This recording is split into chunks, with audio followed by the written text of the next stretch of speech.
40, un policier a sifflé et Apu s'est enfui. Depuis, il refuse de me parler. Viorel croit maintenant qu'il a fait une grave erreur en informant la police.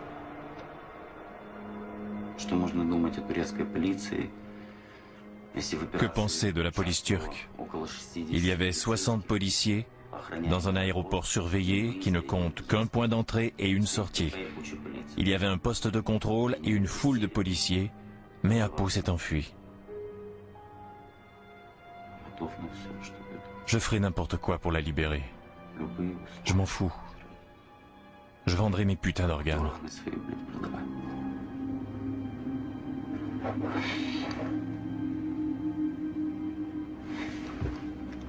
Viorel est résolu à retourner en Turquie pour sauver sa femme, avec ou sans l'aide de la police. La roue bien personnel.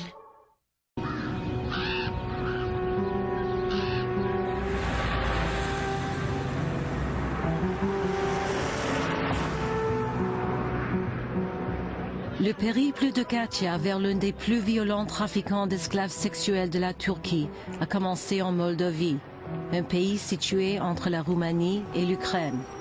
La Moldavie est le plus pauvre pays d'Europe. 80% de sa population vit sous le seuil de la pauvreté. Tiraspol, sa deuxième plus grande ville, est célèbre pour son trafic d'armes, de drogue et d'humains. C'est aussi le lieu de naissance de Katia. Voici Katia, enfant. Elle aimait beaucoup danser. Elle jouait de la musique. Je l'ai encouragée à aller en Turquie pour que nous ayons un peu d'argent. Certaines personnes réussissent à en gagner. C'est probablement ma faute, parce que je l'ai encouragée à y aller. Lorsqu'elle est partie en Turquie, Katia a laissé chez sa mère Ruslan, son fils de 5 ans. Me voici à 60 ans avec un enfant de 5 ans. Je lui ai dit qu'elle était partie travailler. Que puis-je dire d'autre à un enfant? Que sa mère a été vendue, imaginez. Il pleure constamment et demande pourquoi elle est partie si longtemps. Que puis-je lui dire? Il est si petit. Où est maman? Que puis-je lui répondre?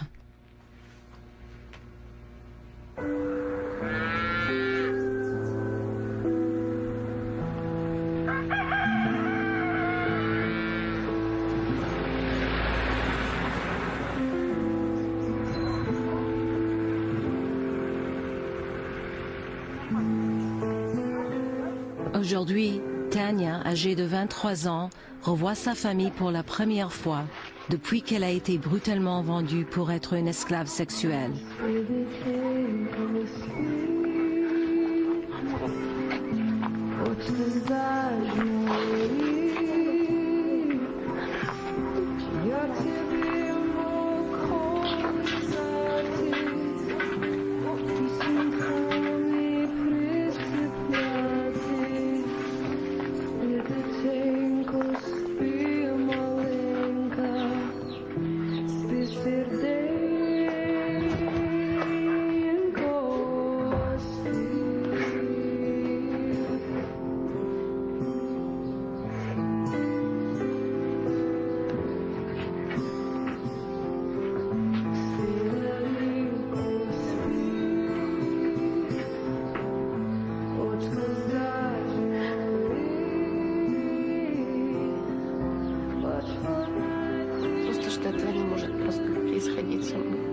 Je n'arrivais pas à croire que ça m'arrivait. Je me demandais, ces souteneurs n'ont-ils pas d'enfants? N'ont-ils aucun cœur, aucune âme? Ils vont peut-être s'en sortir dans cette vie, mais Dieu finira par les punir.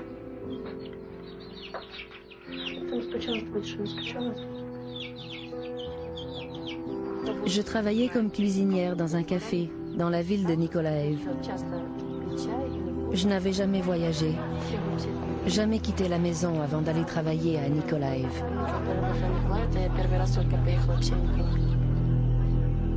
Le recrutement initial est souvent fait par une personne qui connaît assez bien la victime et sa famille. Dans le cas de Tania, une femme qui fréquentait le café s'est liée d'amitié avec elle, puis lui a offert un emploi de bonne d'enfant à l'étranger. Elle connaissait la situation de ma famille et m'a dit que je ne pouvais pas laisser passer cette occasion. La famille de Tania habitait près de Tchernobyl lorsque le pire accident nucléaire de l'histoire est survenu. Exposée aux radiations, sa famille a dû déménager dans un village de l'ouest de l'Ukraine. Aujourd'hui, la famille de Tania est rongée par les problèmes de santé.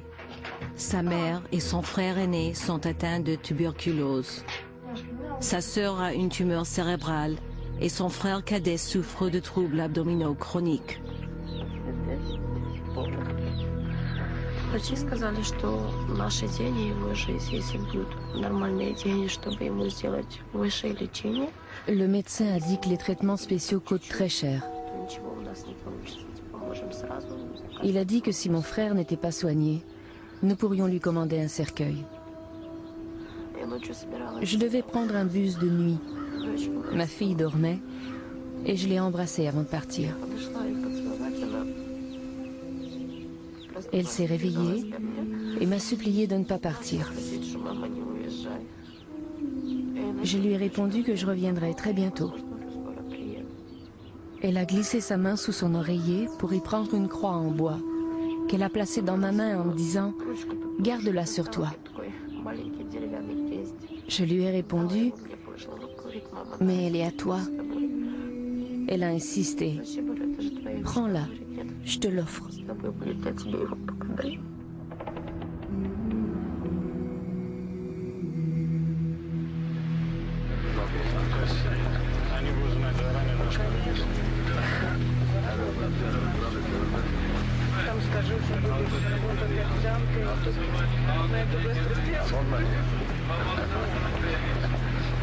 Вам нужно объявление дать? Да, мне надо объявление завтра обязательно. И в четверг выходит газета, у меня позже начинается митинг.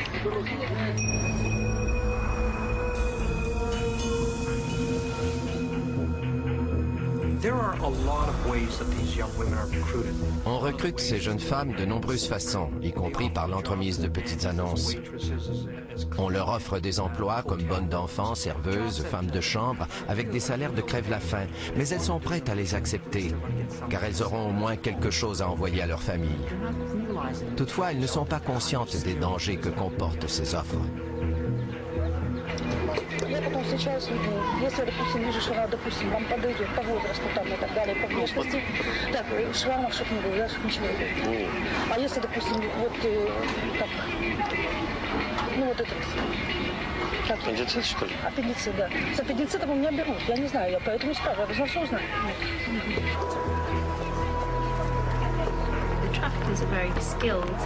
Les trafiquants sont très habiles. Ils savent choisir une femme vulnérable. Donnez-leur 5 femmes et ils détecteront presque invariablement la plus vulnérable.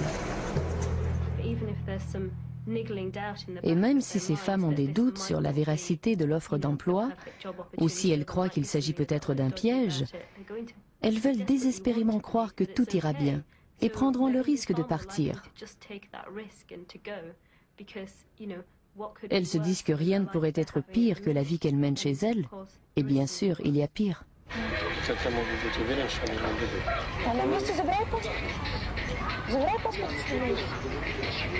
Он должен ее встретить, кто, я не знаю, кто-то будет встречать. Ну вот, чтобы сразу убираться документики, пусть будут. Мы будем говорить здесь, что будут документы. То нет, на самом деле, забирайте. Не будет спокойно.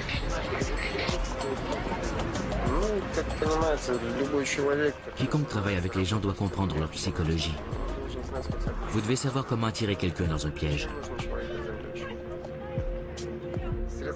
Ils n'ont même pas assez d'argent pour la nourriture de base. Ils tentent donc de se trouver un emploi à l'étranger. Aussitôt qu'ils entendent à l'étranger ou beaucoup d'argent, ils sont accrochés.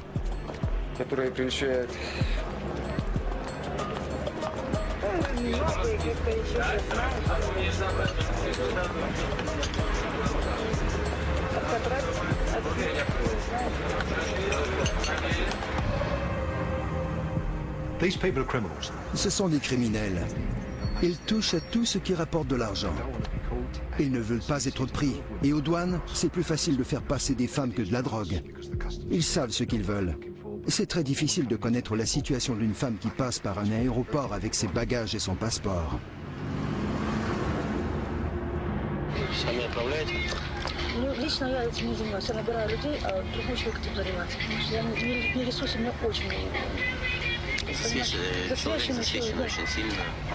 И тем более я знаю, что если, не дай бог, что со мной случится, мою зубы на плохо тоже сложат, на второй же лет. Тем более у меня девочка, вот и невестка, и дочка в академии учатся на юристов, понимаешь, ресурс, чтобы я не подорвала авторитета. А через Украину, через Одессу хорошо отправляют? Ну, опасно, везде опасно. Будь осторожен, просто. А где легче? Нигде не легче. Нигде не легче, ты понимаешь?